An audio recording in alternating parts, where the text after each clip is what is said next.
कौन नहीं चाहता कि एक बढ़िया सी छुट्टी मिले, वो भी पहाड़ों में, शहर की भीड़ भाड़ से दूर, और सबसे ज़रूरी अपनी जेब पर भी भारी ना पड़े, है ना। लेकिन कभी कभी जो सौदे सच होने के लिए कुछ ज़्यादा ही अच्छे लगते हैं, वे आपको ऐसी जगहों पर ले जाते हैं जहाँ से लौटना नामुमकिन हो जाता है। ये कहानी है तीन दोस्तों की, अमन, रोहन और समीर की। हमें लगा कि हमें पहाड़ों में एक सस्ता और शांत रिजॉर्ट मिल गया। हमने सोचा था कि एक यादगार छुट्टी होगी, और सच कहूँ तो ये थी भी, पर उन वजहों से नहीं जो हमने सोची थी। ये हमारी जिंदगी की सबसे डरावनी रात बनने वाली थी। ऑफिस की थकान उतारने के लिए हम तीनों ने, यानी मैंने, रोहन और समीर ने, एक छोटी सी छुट्टी का प्लान बनाया। ऑफ सीजन चल रहा था, इसलिए हमें पहाड़ों में शांति वैली रिजॉर्ट नाम की एक जगह इतने सस्ते में मिली कि यकीन ही नहीं हुआ। बिना ज़्यादा सोचे समझे हमने बुकिंग कर दी। शायद यही हमारी पहली और सबसे बड़ी गलती थी। घंटों की ड्राइव के बाद जब हम उस रिजॉर्ट पर पहुंचे तो शाम ढलने को थी।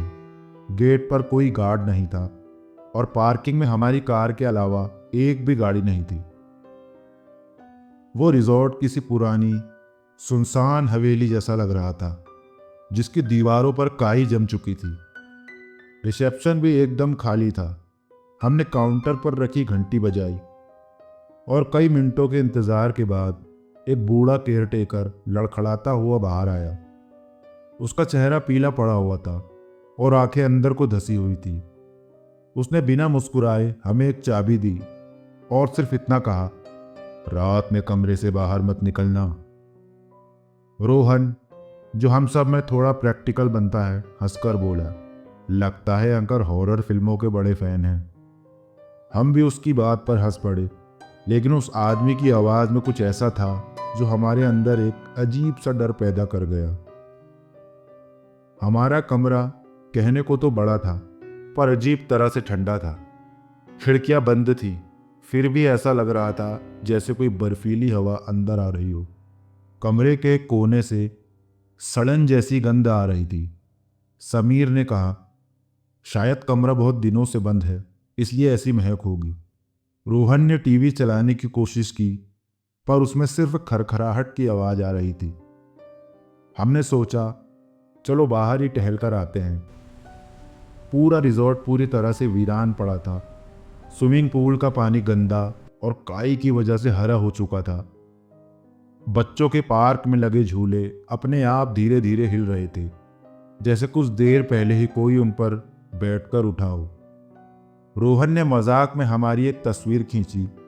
बाद में जब हमने वो तस्वीर देखी तो हमारे पीछे थोड़ी ही दूर एक धुंधला सा साया खड़ा था, किसी औरत का साया। हमने तुरंत पलटकर देखा, पर वहां कोई नहीं था। अब तक जो मजाक लग रहा था वो डर में बदलने लगा था। हमारा दिल तेजी से धड़क रहा था और हमने फौरन कमरे में वापस जाने का फैसला किया। उस रात हम तीनों ने दरवाज़ा अंदर से अच्छी तरह लॉक कर लिया। रात के करीब 11 बजे होंगे जब हमें रसोई की तरफ से बर्तन गिरने की जोरदार आवाज आई।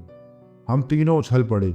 समीर ने कांपती हुई आवाज में पूछा, या हमारे अलावा और कौन हो सकता है रोहन?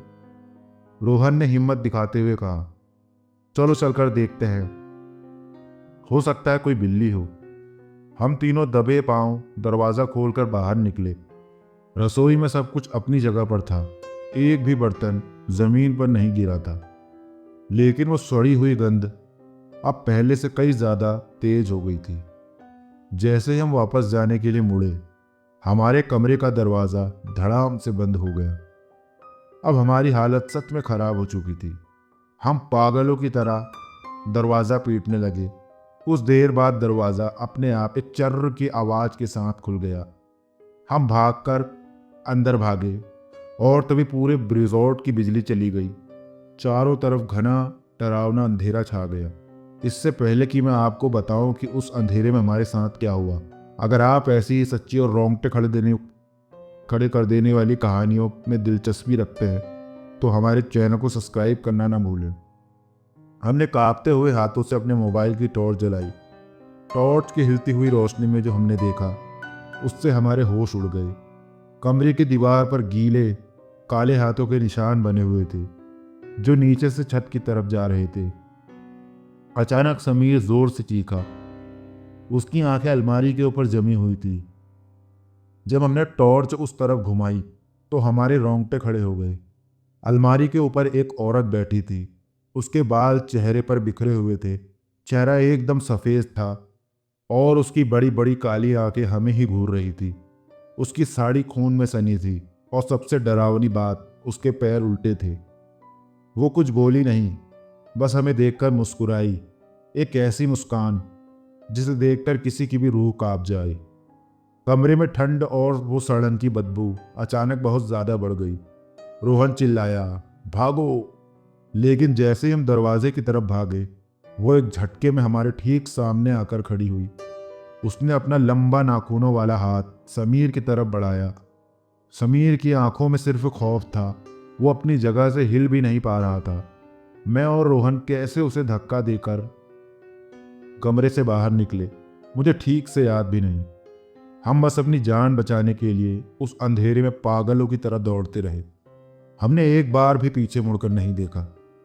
पर समीर की एक आखिरी दर्द भरी चीख आज भी मेरे कानों में गूंजती है। हम रिजॉर्ट से बाहर भागे और सीधा अपनी गाड़ी में बैठकर उसे जितनी तेज हो सके वहां से भगा ले गए। अगली सुबह हम पास के एक पुलिस स्टेशन पहुंचे। जब हमने उन्हें पूरी कहानी बताई तो वो हमें ऐसे देख रहे थे जैसे हम पागल हो गए हों। एक सीनियर ऑफिसर ने कहा, आप जिस शांति वैली रिजॉर्ट की बात कर रहे हैं, वो तो 10 साल पहले एक आग में जलकर खाक हो गया था। अब वहां कोई नहीं जाता। पुलिस की टीम हमें लेकर उस जगह पर गई। वहां किसी रिजॉर्ट का नामो निशान तक नहीं था, बस एक जली हुई खंडहर इमारत थी। रोहन और मैं आज तक उस रात को नहीं भूले, और समीर का कहीं भी कुछ पता नहीं चला। कभी कभी मैं आज भी सोचता हूँ, क्या उस रात हम सच में वहां से बचकर निकल पाए थे, या हम भी उसी खंडर का हिस्सा बन चुके हैं और यह सब सिर्फ एक याद है जो वहां भटक रही है। इसलिए अगली बार जब कोई सौदा सच होने के लिए कुछ ज़्यादा ही अच्छा लगे तो एक बार ज़रूर सोचिएगा। क्या आपके साथ भी कभी कुछ सुनसान जगह पर कोई ऐसा डरावना अनुभव हुआ है? हमें कमेंट्स में अपनी कहानी ज़रूर बताएं।